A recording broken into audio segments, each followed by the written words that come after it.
നിങ്ങളുടെ ഇഷ്ട പരമ്പരകൾ എക്സ്ക്ലൂസീവായി സൺ നെക്സ്റ്റ് ആപ്പിലൂടെ തികച്ചും ഫ്രീ ആയി ഇപ്പോഴേ ആപ്പ് ഡൗൺലോഡ് ചെയ്യൂ.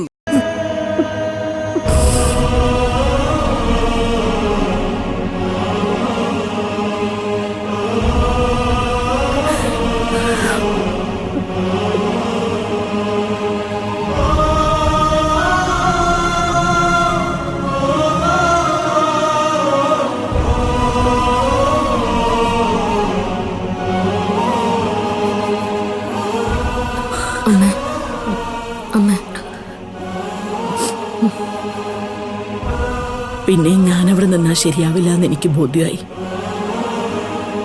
അങ്ങനെ ഞാൻ നിങ്ങളുടെ അച്ഛൻ്റെ കൂടെ പോകാൻ തീരുമാനിച്ചു. പക്ഷേ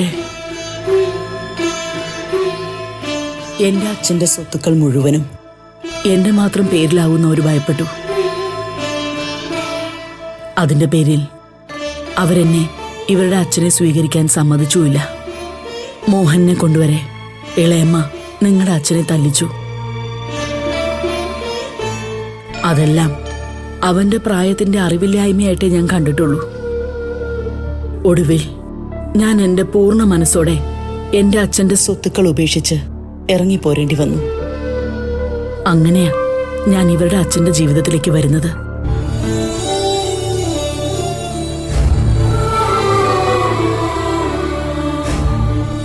അതിനുശേഷം ഇന്നാ ഞാൻ അവനെ കാണുന്നത്.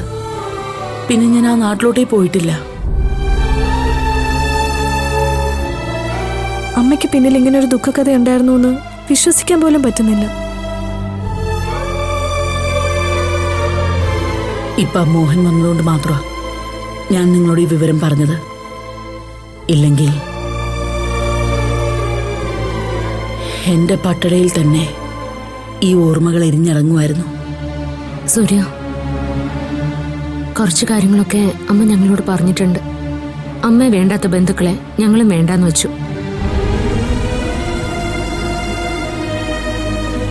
ഏതോ ഒരു കല്യാണത്തിന് അമ്മയോടൊപ്പം ഞാനും സേതുവേട്ടനും പോയപ്പോ ഈ മോഹനമാമനെ അമ്മ കാണിച്ചു തന്നിട്ട് പറഞ്ഞത് എനിക്ക് ഓർമ്മയുണ്ട്.